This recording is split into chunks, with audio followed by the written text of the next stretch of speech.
Welcome to Hidden Money Unleashed, episode number 2. We're getting started. We just had to retake it because we're trying to use Kevin's office as a studio and then get it back to an office and then back to a studio. I got to run in 30 minutes for my son's first grade graduation.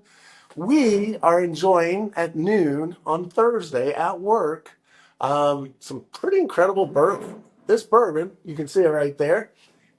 It, according to the guy I bought it from, it won 9th place in the world, and it's the most expensive bourbon we have ever paid for. It was $125 for a bottle, man. Kevin did a nice pour, and we're enjoying it. And let's get started. Yeah, let's see. I was just reading all these sales. A nutty dark chocolate, notes of cherry, plum, and dates. You taste cherry, plum, and dates? I'll be honest. Normally, I don't. You just taste bourbon. No, I taste straight. I taste some sweetness.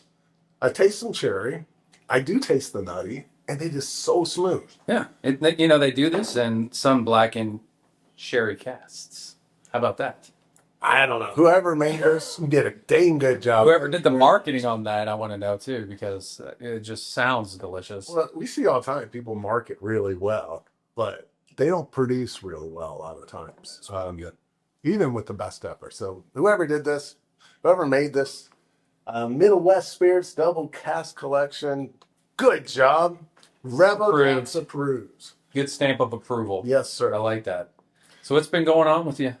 Man, I can't believe my 8-year-old's graduating first grade today. I'll be honest. He's my son. He has my DNA. He's a little bit problematic as a kid.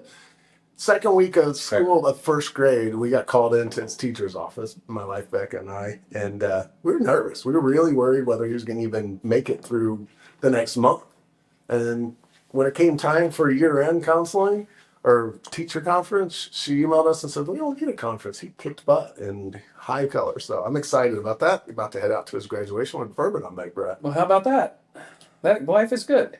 You know what I want to talk about? Today has not been an easy morning for you and I. It's actually not even been an easy week. It's been a fun week, except most of this morning. Man, I remember when I was at PricewaterhouseCoopers as an intern, and I thought, I can run a business so much better than you guys. Why do business owners run it so badly? Why are they so imperfect? Then I went to a smaller firm, Travis Wolf, and I was so judgmental. And I also couldn't wait to one day own our own firm, my own firm, your own firm. Mm-hmm. But we do now. It's a heck of a lot harder than I thought. Some days are impossible. And I screw up more than I think I saw my old bosses screw up. Yeah. And the risk, you get the risk too of being self-employed. Yes. So congrats. To all those people who think owning your own business is easy, buddies, it's not. Yeah. But it is rewarding. I wouldn't have it any other way. It is rewarding, but the additional stress and risks, it's part of the job. That's true. It is part of the job. And, I was talking to Ty this morning about it, and I was just like, there's certain parts about this that I don't love. Like, I am very analytical, and I like to stay in my bubble and just create ideas, create tax plans, create whatever it is. I am not so much the one that gets excited to go out and speak or communicate or sales or anything. I was like, man, too much of that. I feel like I'm not using my gifts. But she's like, who on this planet enjoys every aspect of their job? Yeah. Who? I mean, maybe there's some people out there who love every single aspect, but man, we're doing something we love. Yes, we are. From a very high level. Like, we're very blessed. We're very lucky to write off bourbon on Thursday. And I mean, this is a great job. It is a great job. It's not perfect, but nothing is. And so I think... Because of Genesis 3, man. Yeah. It was that woman that God gave Adam who ruined it all. Yeah. Actually, if you really read it right, I'd say that all the time to annoy my wife, but it's because Adam's poor leadership in his family. And that woman God gave Adam. Yeah. So it's been a rough week. Not rough in the extent of like, oh gosh, the sky is falling, but it was we had a late night. We pulled an all-nighter. Almost. I did for the first time in like 4 years since the COVID legislation. Yeah. Man, that was fun. Well, I'm glad you thought it was fun. But yeah, that bill will be something fun if it actually goes through. It's not going to go through its current form. No way, shape, or form. I mean, you look now, even the MAGA loyalists are up in arms about some of it. There's going to be a lot of changes before it even gets to the Senate, and then we're going to see the biggest changes. But That's what I enjoy. That's my favorite part of the job. I like to do tax analyzing. I love new bills being introduced before anyone else out there has produced summaries or their thoughts and opinions on it. I love to read it from the beginning and use my brain. That's one of the talents God gave me, is to be able to see how it all works together, see the unintended consequences where we can use it for our client's benefit. Um, I just don't do it as well at 3 in the morning like I used to, but it was fun, very fun. Um, Bourbon fueled IRS or no? there's no hurt. Hey, Oh, okay. If um, you're up all night, I would imagine that there was a drink poured while combing through a bill. there was one drink poured. But it made me. You would almost need it. It made me more. It was about 9 o'clock, 10 o'clock. I drank one, and I was like, "Whoa, I still got 6 or 7 hours to go. I can't do this." Well, actually, the normal person would need a bourbon fueled bill reading. You, on the other hand, I think you actually get excited about it to where you're like, adrenaline. It was. It's almost adrenaline. It was. It fueled bill reading. I'm like, that is the guy I work with. Is he gets adrenaline from reading potential law change bills. Yeah, it was pretty awesome. Nice. Okay. It was pretty More awesome. power to you, man. That's not the way I get energized, but That's why we're good partners. Yes, and I enjoy the speaking. There's so much other stuff in our job, Kevin, that I am not good at. Just like there's stuff that you're not good at. Those are the hard ones. That's the stuff I don't enjoy. Yeah. But that's the difference from being an employee versus a business owner. You gotta do all of it. I mean, hopefully you got a good team, which we have a great one. You can delegate stuff to, but you got to be part of all this stuff. Like marketing, I don't know about marketing. We got to do it, and we got to be good at it. We need to know what we're doing. We got to provide the strategy and the leadership of all of our amazing team. But I wouldn't have it any other way. Yeah. Not any other way. Yeah. Well, it's been a wild week, but that's why it's good. Maybe this is kind of like just a break. Yeah. It's fun to just catch up. And I don't know if we talked about this in the first one, but like the genesis of this podcast is so many times you would come in and we would just kind of shoot it around a little bit, and we might have a drink or might not, but just talk politics, talk life, talk whatever. Yeah. And then we're like, man, we should have recorded that. We should have recorded that. That was great. That's great content. That was a good discussion we had. So we're like, you know what? Let's actually film some of the stupid stuff we talked about. At some point, we need a studio so we can just do this without all the work ahead of time and having to We rush. could do one a day. I'll have a whiskey a day with you, I guess. It's fine. That wouldn't be good for our health. No, And That's my true. wife wouldn't approve. that's true. But I don't know if you saw this. Trump doing his like Middle Eastern kind of tour that he's doing. His airplane's a whole different thing. That But drives me crazy. he was. Did you see the pictures of all those Cybertrucks? Yes, American-made Cybertrucks. Is it Qatar? in Qatar and in Saudi Arabia. Yeah. And they're actually wrapped in their nation's flag and all this kind of stuff. There's a motorcade of Trump in Qatar, surrounded by Cybertrucks wrapped in Qatar. Trump had to do that because the tax bill just came out, took away all the electrical vehicle credit. So Musk has got to be. I mean, it hurts his business back. Yeah, it So does. he kind of owed. Trump owed it. He's like, I'll buy 15 or 30 of these. Yeah. But it was just so I'll pay you cartoonish to saw your info. to like see Trump out there. I mean, he's just such a cartoon character. But just to see him out there, like being escorted in a motorcade of Cybertrucks. Yeah. I'm like, that is so just what Trump does. It is I would like it so more if the Cybertrucks were wrapped in the American flag. in their country. On Qatar grounds and on in Saudi Arabia, but We needed more pyrotechnics. We maybe needed some just crazy dancers on the side. I mean, make it something. Make it a spectacle. That's what he does. yeah. You know, I've got this really good friend who's a far left Democrat liberal. Man, I love this guy. He's getting up there in his years, and we were just emailing back and forth about this. And we don't talk about this much, certainly not on the Hidden Money podcast. That's good. We don't get into politics. Holy smokes, Kettle's going for two. I thought we're going to my son's graduation in 25 minutes. But we can talk about politics here. I like that. We can talk about whatever we want. We might tick off people, but what I love about our country, and I was telling them in this last email, is what makes our country great. One of the things that makes it greatest is the freedom of speech and the incentive to have public debate. Like, none of us are right about everything all the time. Certainly our politicians are. I mean, they're all lying most of the time. Mm-hmm. But if we can't debate about things we disagree with, then we can't find the best solutions. And generally hate compromise, but a lot of the best things that come out, our entire Constitution was a compromise. The Bill of Rights had compromise. They still allowed, even though more than half the states, or at least the delegates of the Constitutional Convention in Philadelphia, they wanted to end slavery. But they knew if they ended slavery then, there would be no future United States of America. We would have had a civil war right after our Revolutionary War.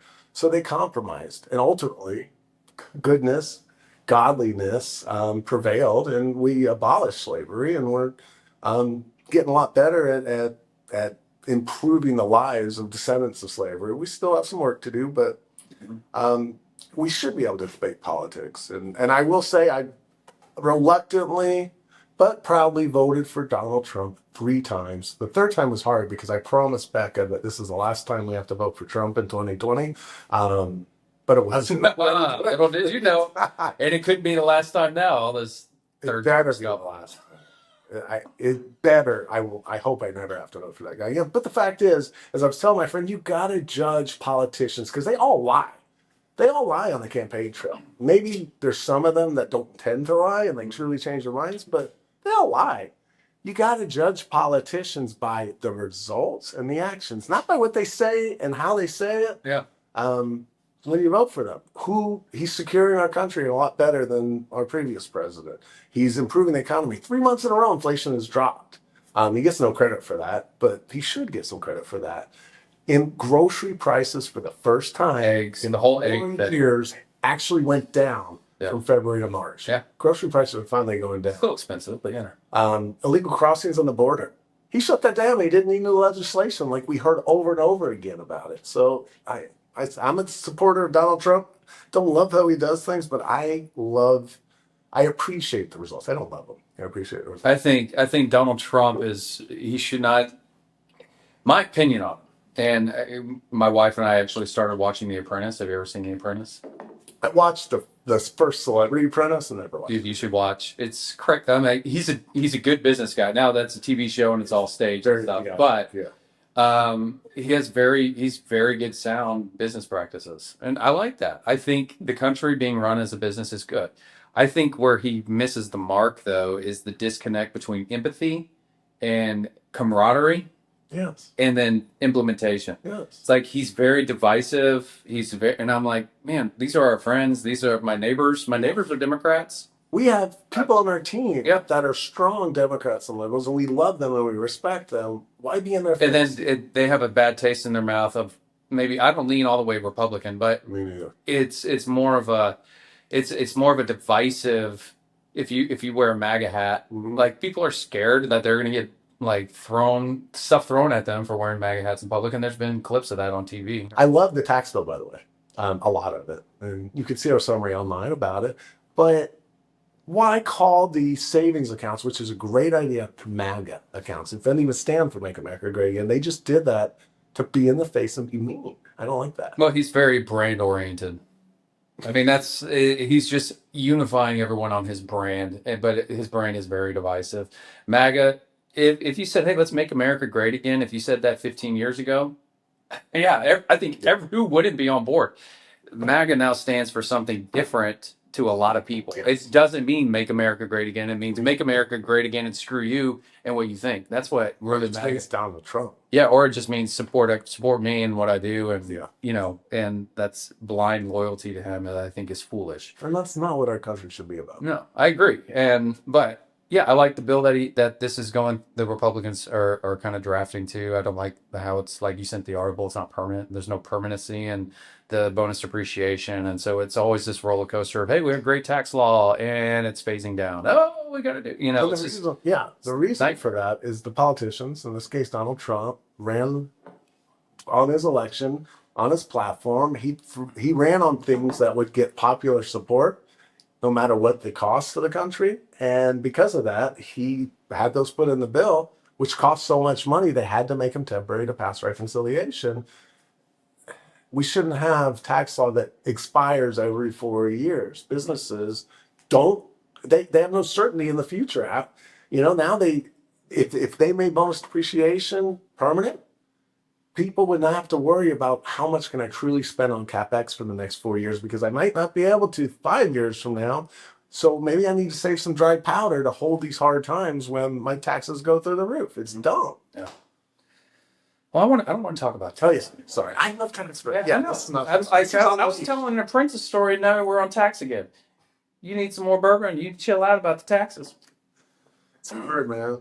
There's more to life. Maybe. The battle's true. Maybe not for you. I don't know. Well, there is a lot for you. Oh, there's my family. Yeah. There's Jesus. Yeah. That's important. But more important. More important than taxes. Yes. But I will tell you, we were doing Bible time last night with our family. We're talking about how Matthew was called to Jesus. Matthew was a tax collector. And then we talked about Zacchaeus. I don't know if you remember him. He was the short little guy that had to climb the tree. And Jesus said, hey, come have me over for a party. And I did enjoy talking about tax with my kids, what tax collectors are. And with Daddy fights the tax collectors. And well, my kids thought I was a tax collector for so many years. So they were like, because we would read, Matthew, the story of Matthew, same thing. And they're like, they just see tax collector and they know Dad does tax. So they're like, Dad's a tax collector. And I'm like, that's not a tax collector. I'm defending those who pay tax. I'm the complete opposite of a tax collector. Look at you talking about tax. You want to hear a funny story though? Sure. Everly. So I used to say my youngest child, but now she's not my youngest child, but my youngest daughter. She's in gymnastics and she does all this training and she does all this. She's at the gym maybe 2-3 times a week. She loves it. It was great at it. Well, she's a huge marketer for us. Like she went up to her coach. She goes, "You pay your taxes?" Yeah. She's 10, by the way, and she goes, "You pay your taxes?" And he's like, "I pay my taxes." She goes, "Pay your taxes with Revo." And I was just like, "Yes." And I was like, "Kind of, but yes." And so it was so funny. Like she just goes, "Pay your taxes with Revo," and I was like, "Man, I just need to doing. At least they know what I do." When I grew up, I had no clue what my dad did. I don't know if that's weird or not, but he did some technological job and doing something in the mortgage industry. And we're like, "Dad, what do you do?" And he would explain it and be like, I'm like, cool. So weird. Like your dad at least was a doctor, right? It's like, it's easy to comprehend as a child what your dad does. He was, but we held it against him as children because he was never home. He was building, he was saving lives instead of being at home. And he regrets that greatly. Yeah. And we're trying not to do that. Right now, we're busy, but it is what it is. But luckily now. But I'm leaving in 10 minutes to go to my son's graduation. Being a business owner is not bad. No. But also, in this current environment, we can work from home. We can work from anywhere. During the tax bill, I was at home. I've been working at home all week. It's just been great. Last thing about taxes. Did you know our number one performing social media post this year so far was a picture of your baby boy Guy in a Revo tax-free advocacy onesie? That was awesome. All this marketing dollars we spend, my daughter's out there hustling. Mm-hmm. Boots on the ground telling people to come over here. And then even my newborn son getting the impressions. My kids aren't doing that. My kids told their teacher when they asked, "What does Daddy do?" My daddy talks to people all the time. He does meetings and he do meetings. He looks on the internet or does stuff on the computer, maybe on the internet. That's what he does things on the internet. And we're like, "What does Mommy do?" She does. Okay, that's weird. Daddy does things on the internet. Yeah, very broad, very shady. He's only 8. When he's 10, I hope that he's out promoting us. Okay, yeah. That's how we employ them in the business stuff. Yeah, I had my son at work this week for the first time. He came and shadowed me for a day, and he went and told his mom when he got home. Man, that was so much fun. Daddy gets to go out to lunch every day and eat yummy hearty barbecue. We ordered it, or you took him? I took him out to Heart 8, and he'd never been there. The one painful thing he told me, Heart 8 barbecue's ribs are better than my ribs that I smoke at home. Well, he's truthful. You're teaching him not to lie. I'm going to change that. I ordered a new Traeger grill this week, that night actually. I think it was my camp chef that was rid of the ribs, so hopefully the Traeger will fix it. It's hard, grilling and smoking meat. I have a couple buddies that love it. They have the Traeger and they stick the thermometer in there and the Bluetooth to their phone. Their alarm goes off at 4 a.m. They just, temperature's right. I'm like, that's fun for them. They enjoy it. And then I'm like, it's an all day thing. And I get it in the summer. Like if my kids are swimming in the pool, I got a baseball game on or something and I'm out there grilling, that I can get behind. But the long brisket smoke, I'm like, I just go to the barbecue place and I just pick that sucker up. They did all the work and I get in and just enjoy it. I just don't get the passion from all the smoking. Yeah, but like you love sports and stuff. You love playing golf. When I'm smoking meat, I feel manly. Like I mean, I'm driving a minivan or a little Toyota Camry all the time. I don't feel manly in those. I don't feel manly doing taxes. But when I'm smoking meat, There's something. and brisket is hard to smoke, dude. It's got that stall that'll blow your mind at times, and you're like, "What am I doing wrong?" It just stalls differently each and every time. When you get it right, Yeah, it feels so manly. you're like, And when your wife loves it, oh yeah, yeah, I've done something in life to be a man. yeah. What I do, I love picanha. So picanha is like a butt. It's just a butt, and it's just heavy with fat. Like the fat layers. We're talking about some butts. Yeah, picanha butt, Oh, pork butt. pork butt. Gotcha. Okay. I don't know if We're it's going pork. somewhere bad. It's some kind of butt. It's a butt. It's a smoking butt of an animal. It's a smoking butt. We're not that talking you about eat. people's butts. No, not people's butts. Just making sure. Pecan. So you have this layer of fat that's like this thick, and then when you grill it, it's like because it's impossible to dry out. Yeah. So you can't mess it up. And then when you slice into it's like a Brazilian steak. It's just smooth and buttery and fatty. Yum. Yeah, I picanha. need to try that. I'll try that on my Traeger next week. Yeah, Yum. picanha. You can't mess it up. Super juicy. It's delicious. When I learned it, when I'm smoking pork butts, and they're not even the butts, by the way, they're part of the shoulder. I don't know why I call it pork butt. It would very much confuse me. My kids are so confused. When I smoke them, they drip so much fat. I throw a turkey breast underneath it, soak up that fat, get smoked together. I don't like burnt. I don't like chicken. I don't like turkey. But I like that smoked turkey only if it's under a pork butt.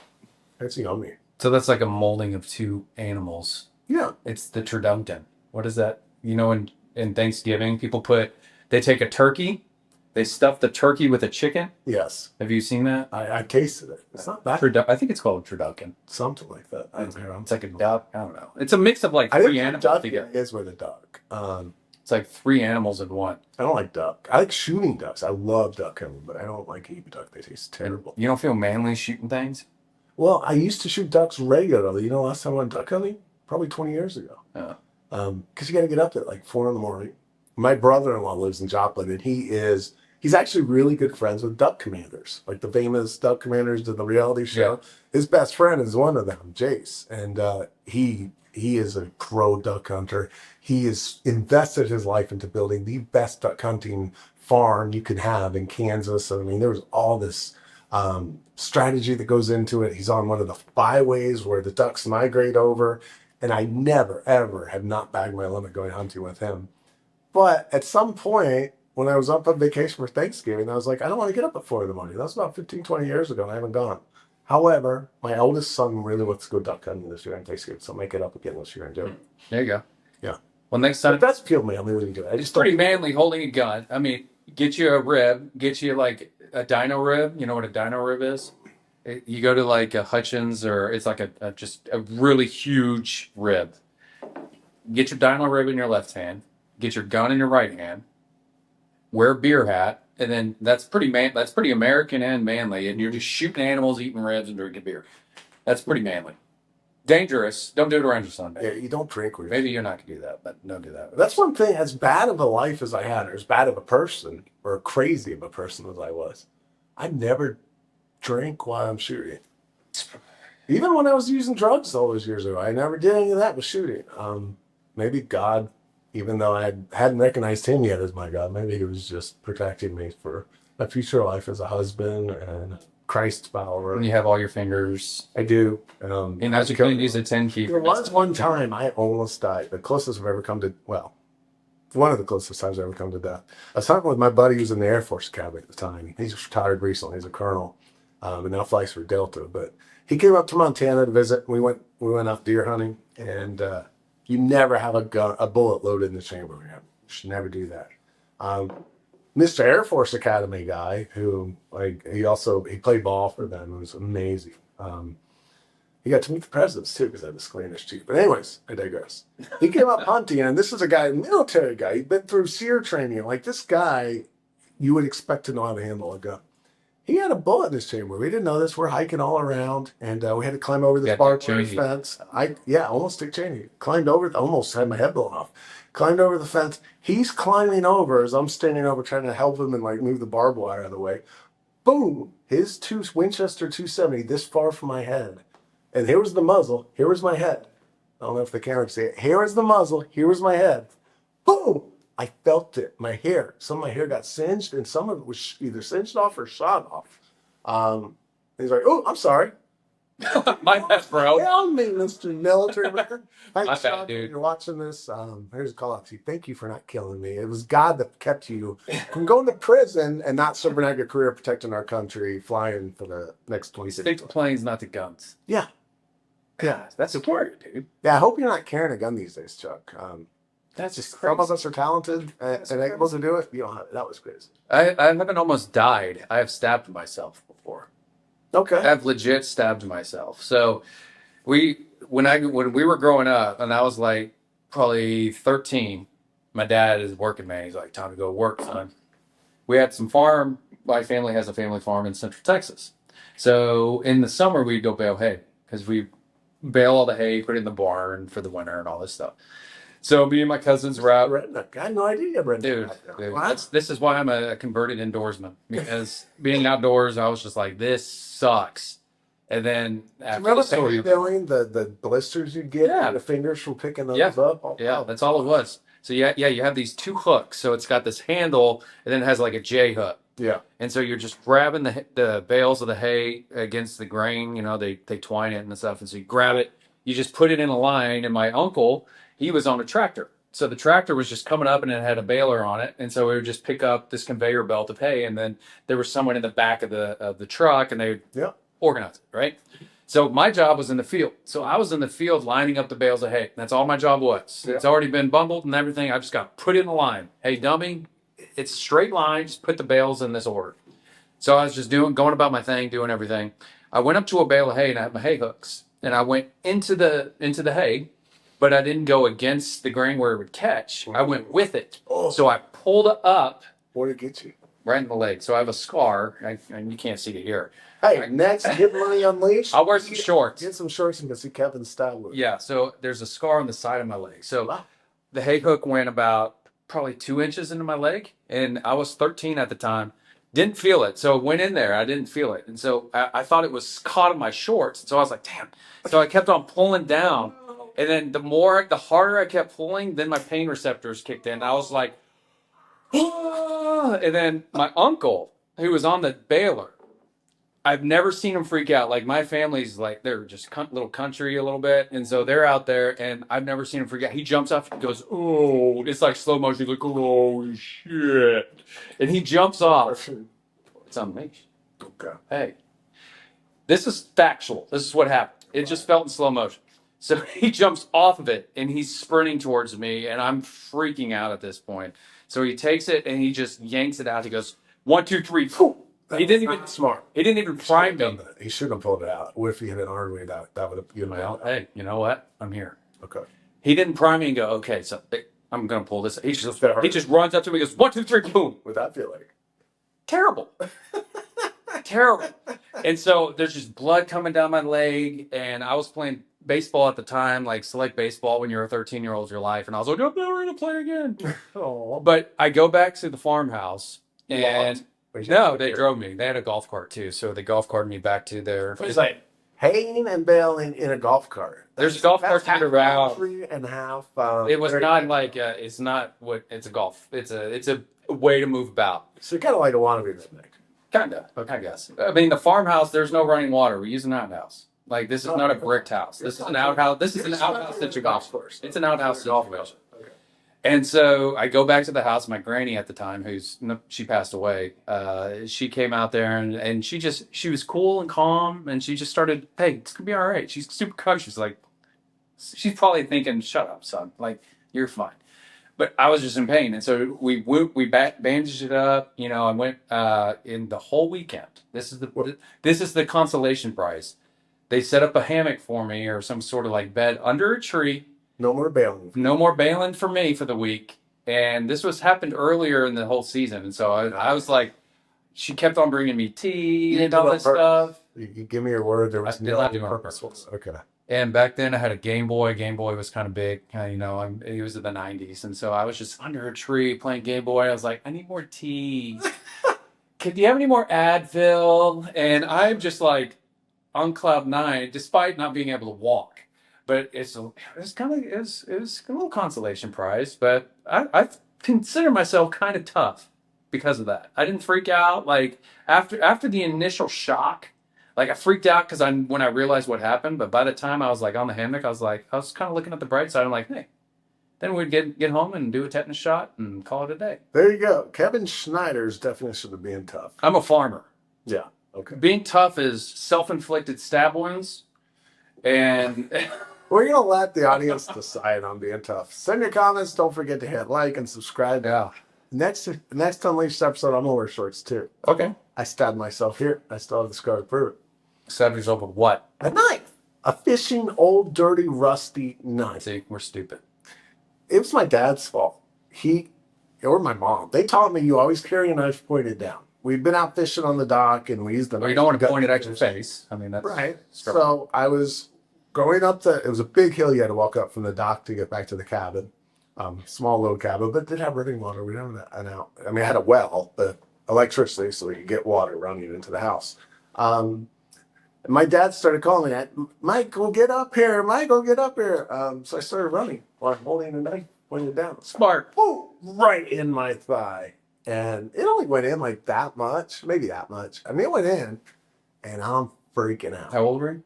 Probably 7 or 8, maybe 9. Running with a knife at 9. I don't let my kids like run with. I grew up differently than our kids have grown up. I grew up in the woods and backwoods. It was an hour and a half outside of Atlanta on Lake Lanier. My dad had 20 acres of woods. It was cool. I love that place. But anyways, I'm freaking out. Screaming, crying. My dad's like, I said, get up here. I was like, Dad, I stabbed myself with a knife. Through my tears and snot and crying. And my dad's like, I said, get up here already. So like I limp up there. And of course, I'm thinking I'm dying, right? Just went right in the muscle, no artery, no vein, pulled right out. I'm thinking I'm dying and like he should be worried about me coming picking me up and taking me in like your hammock experience. Yes. Now my dad's like, I said get up here. I get up there. I was like, Dad, I just stabbed myself with a knife. He's like, well, put a Band-Aid on it. So what you crying My for? doctor, Dad, pretty much. And then he told me to clean it out, and he did put some betadine on it, but he was not. My dad had no bedside manner. Doctors usually don't, at least old versions of doctors. He was like scrubbing it out and squirting betadine into it. He put the bottle up against it to get it down in there, and it's squirting out. I'm thinking it's blood because betadine's red. I'm like, look, I'm dying, Dad. He's like, you're whining. We got stuff to do. Then he put a Band-Aid on it, and that was the end. So I'll show that scar next time. Unless you get anything, I'm running late, dude. I gotta go. No. Well, there you have go. it, man. Hidden Money Unleashed, episode number 2. Please like and subscribe to this, and check out our Hidden Money podcast that focuses on just tax. There's no cussing in that, I promise. No drinking in that. Thank you.